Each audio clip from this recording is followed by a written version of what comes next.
Now, Greg, can you inform us on beef exports and why they matter? Yes, this is always an interesting topic, I guess. And I get a lot of questions on this.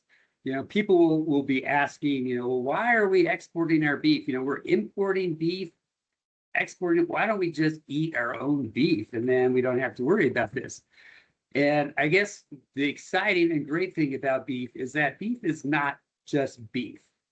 Beef has so many different cuts with different attributes, things that you can grill, you can braise, you can, bake, boil, whatever. You can cook all these in different ways with different seasonings, and they have different price points and everything.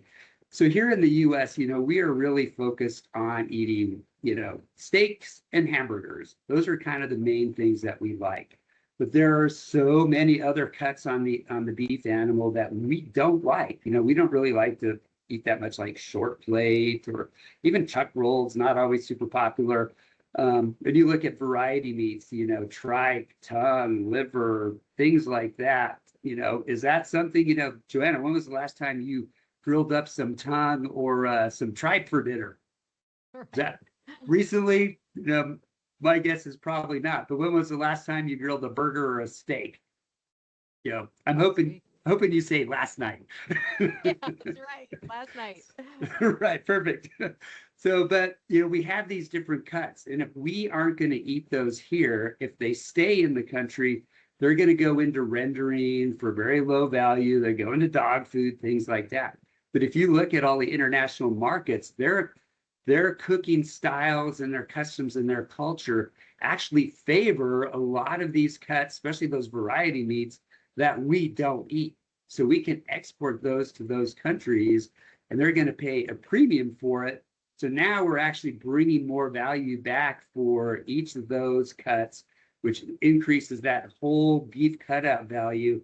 So that value that we add on exports can add anywhere like $400 to $500 per head of value by moving those cuts internationally. And so that trickles down to the cow-calf producer because there's demand for these products. So I think that's super important that we're able to do that. We import meat too, beef here as well, because again, we like hamburger and we don't have enough lean beef to be able to make burgers. So we're able to export some of that. We've got all this fat that we have from the grain-fed cattle.